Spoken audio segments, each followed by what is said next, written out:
Поэты редко спят ночами, их ночью муза лаской нежит, дурманит сладкими речами, уставший мозг надеждой тешит.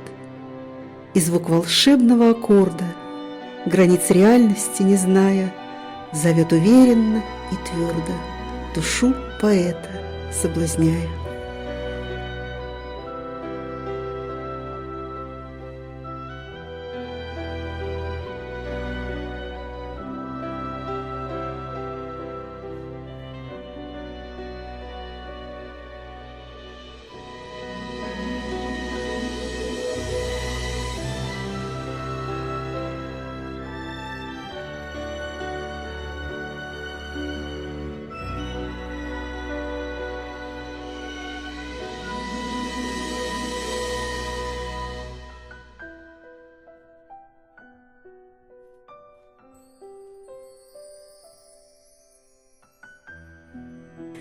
Светлана Доськова родилась 26 сентября 1971 года в городе Костюковичи.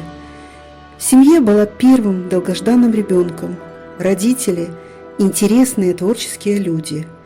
Отец Василий Николаевич – шофер, прекрасно играл на гармошке. Мама Надежда Петровна – бухгалтер. Имела хорошие вокальные данные, всю свою жизнь не расстается с песней.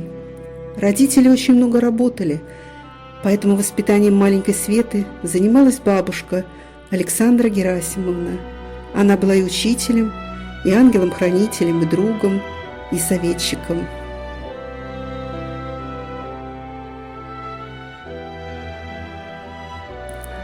Светлана с детства мечтала стать следователем-криминалистом и, окончив пролетарскую среднюю школу, попыталась осуществить свою мечту. Но в советские времена девочкам сложно было поступить в институт МВД. Поэтому, разочаровавшись, Светлана уехала в Москву к родственникам.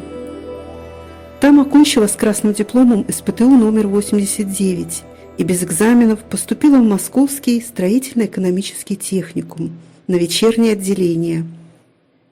Параллельно занималась в театральной студии при ЦДА имени Яблочкиной.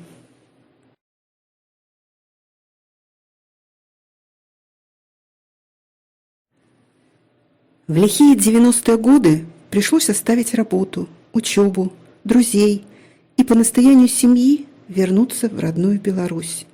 В Минске окончила курсы пионервожатых, работала в Лобановской средней школе Чириковского района.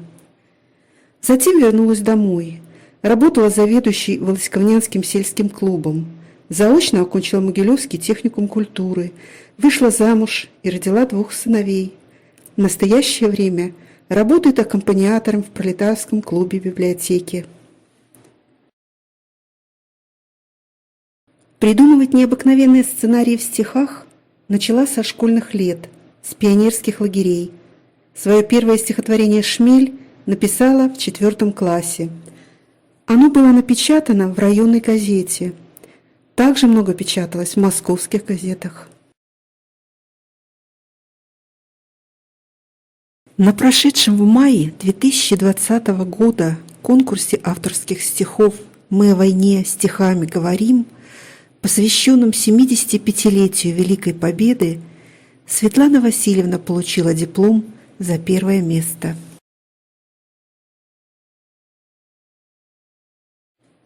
По словам самой Светланы Васильевны, вся ее сознательная жизнь построена на рифме.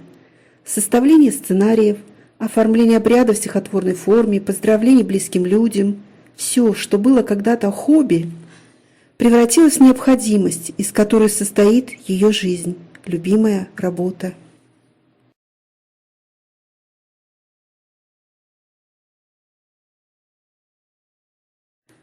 Из автобиографии.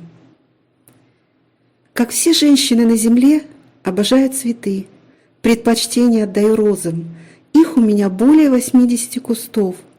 Розы, как дети, требуют к себе ласки и особого внимания. Очень люблю жизнь, ко всему отношусь с легким юмором, даже к неудачам.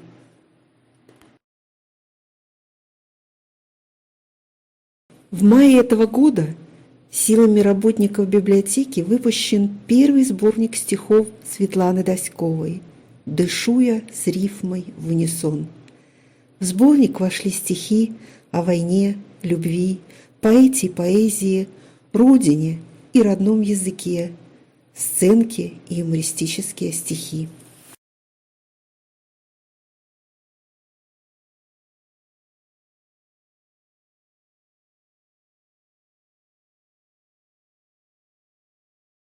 Какой жанр литературы вы предпочитаете?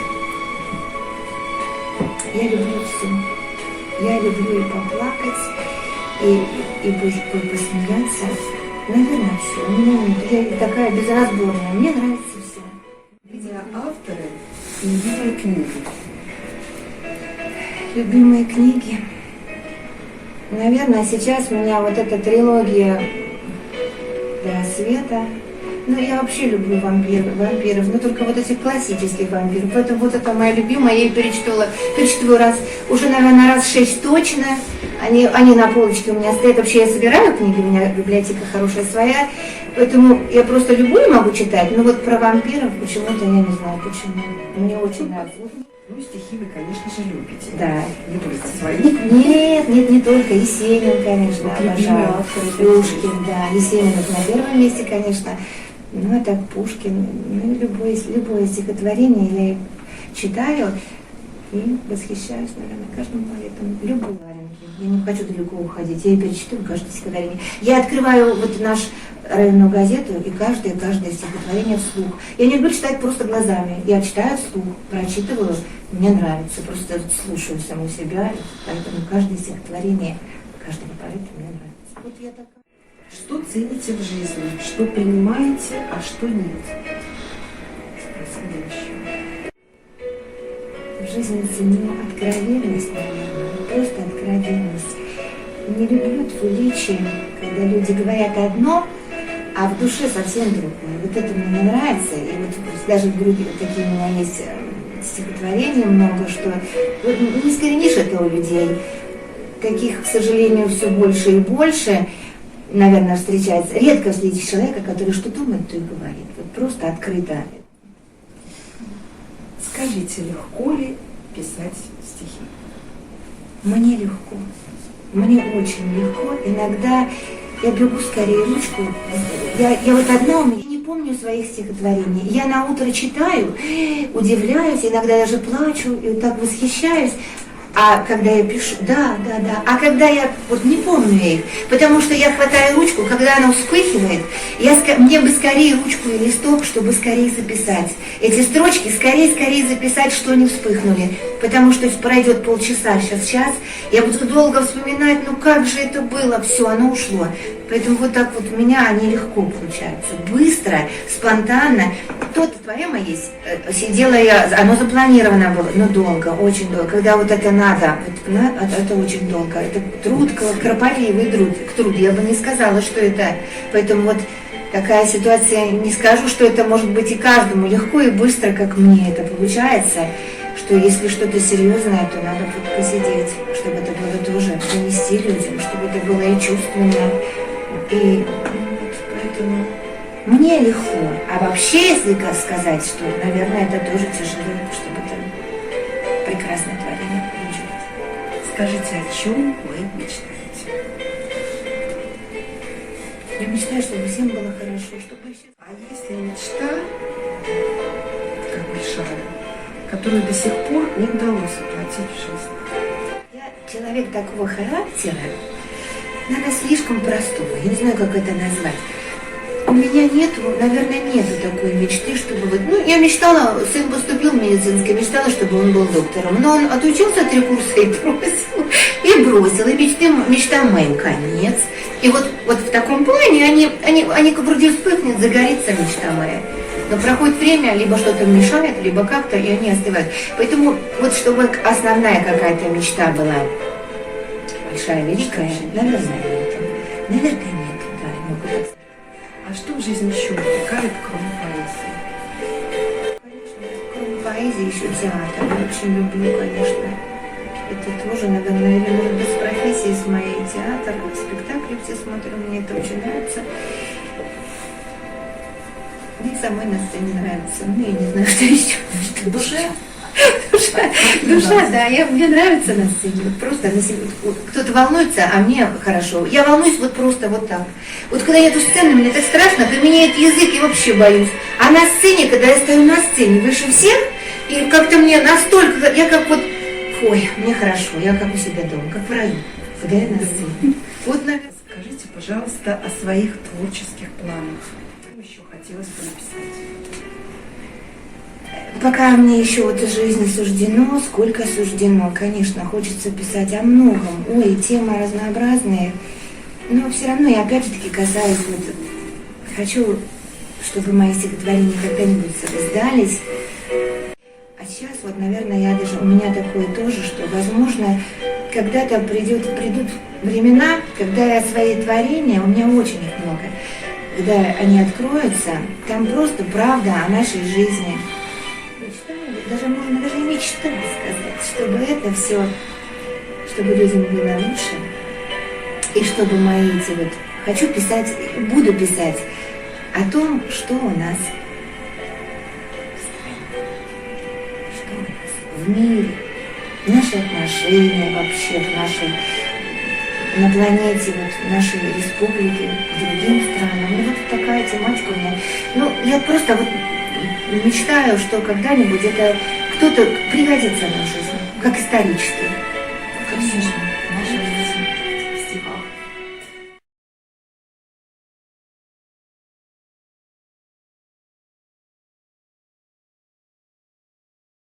То, что вам хочется нам почитать. Я хочу вам почитать вот просто утром сегодня, в 6 утра. Просто я встала и просто вот такую немножечко маленькую заставочку. Я от души вас всех благодарю. Вновь вспыхнувшую рифму вам дарю. Душа поэта, как хрусталь, тонка. О, как нужна ей нежная рука, с советом или с помощью порой, а иногда и с критикой, друг мой. Приятно, что в тяжелый для нас час вы мужественно собрались здесь нас. Спасибо за оказанную честь. Живет Криничка, и поэт, конечно, есть. Или, может, мне еще разок? Мне оно очень нравится. Можно я читаю? Оно продолжение, здесь оно не полное, я просто вам немножечко начало. Я только в фильмах видела войну. И папа с мамой тоже войн не знали. Но бабушки у старости в плену тот страшный сон забудется едва ли. Не слышала я рвущихся гранат и стоны раненых. Мои глаза не знают, как близкие живьем в огне горят. Родные земли кровью поливают. Зажмурит в страхе бабушка глаза, на сердце боль, такая ж, как когда-то. На снимок старый скатится слеза, а с фото смотрит 3 любимых брата. Трясутся руки, горе не унять, и слезы горькие все затопить готовы. Ушли на фронт ребята воевать, совсем мальчишки, братья Габрусевы.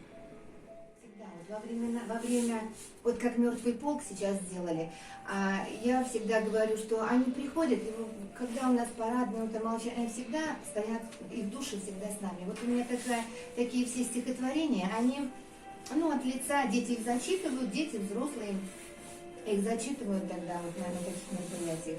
Здравствуй, Маня. Здравствуй, Катерина. Мы с тобой пришли сюда опять. Здесь мы родились, вот в чем причина. Жаль, не здесь пришлось нам умирать. Я осталась там, под Сталинградом.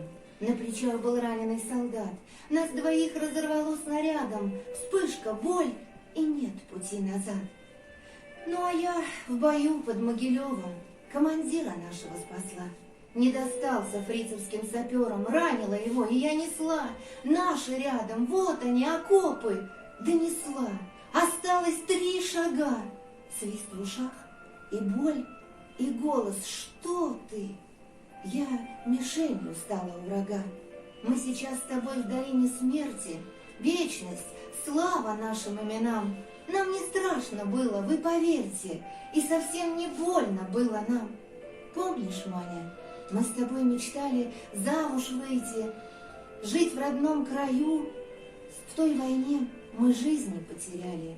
Но легко сегодня нам в раю, потому что каждый год, ребята, мы приходим к вам сюда опять, на родную землю, как когда-то, чтобы молча с вами постоять.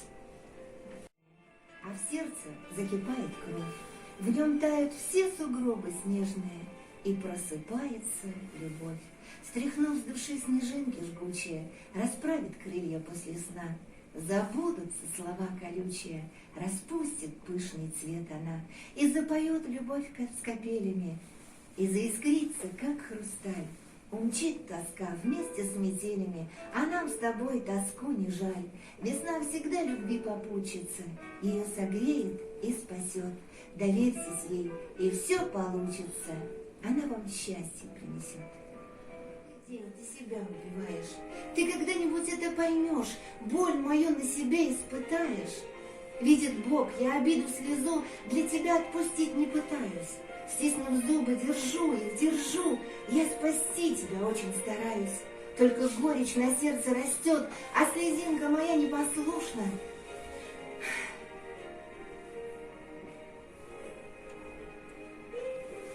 Очень вечная. Все хорошо. На свете, дед, 103 гады – гэта зусім немало. Жыццё побачыў сакрэт, вайна і голад, усяго хапала. Стаміўся жыць, вось час прыйшоў. Душа ўжо ў неба паднялася, ды ў Бога просіць некалькі часоў, бо з горам там радня ўся засталася. Вярнуцца зноў дазволіў Бог. Няхай жа дзед сабе расчыне вочы. Памчаўся з неба ён, як толькі мог. Якраз радня на могілкі ісці хоча. Схілілі головы, ідуць. Дачка, нявесткі, праўнукі і ўнукі сынка малодшага вядуць. А ён раве, раскідваючы рукі, душу ад болі заняло. Як супакоіць блізкіх? Гэй, не трэба! Ды раптам чуе, як назло знайшоў стары, калі пайсці на неба. Вучоба внука, а крэдыт! Так думаў сын. А побач жонка сына. Мне што цяпер, паменшаць апетыт, а? А внучка, я ў салон хадзіць павінна, ой. А праўнук мог бы яшчэ пажыць. Суседка вон жыве, гадоў ёй более. Мне б толькі крыху далажыць, вяселле адгуляць, а там даволі. Все думкі блізкіх чуе дзед. Чым больш, тым горш. Усе пра грошы плачуць, бо пенсіі зусім тут не сакрэт, на ўсіх хапае. 100гадовым плацяць. Сумуе кожны, слоў няма. Ды дзедава душа як засмяецца. Што сёння лепш, ці грошы, ці імя? Тут нават Бог не ведае, здаецца. Ну вот так, як ты думаеш, кума, чаго ў нас памперсаў няма? Дык мы ж не дажылі яшчэ. 8 дзесятачак цячэ. Ой, ну і няхай сабе цячэ, а памперс рана нам яшчэ. Ну, што ты? Ой, хоць бы 1, ну хоць бы, ну можна 3. Накаркаеш, не гавары. Ой, у гасцях бы у сына гасцявала, сама б яго я надзявала. Ой, у цябе праблема ў сына. Не, я сказаць табе павінна, расці ў сынка цяпер стручок. Які сынку твайму гадок? А сёлета ўжо 30 ёсць. Стручок так позна пачаў росці. Не позна гэта, у самы раз. Кватэру шас дадуць для нас. Стручок навошта ў памперс класці, а? Каб не страслося якой напасці. Я з наворотом бачила у рекламе, а у нас няма яго ў краме. Стручок нявестка даглядае. Яна няхай і памперсы купляе. У 30 год раз так расце. Віягру, можа, там дае. Ой, з-пад цішка дае. Ты про каго это? Про стручка.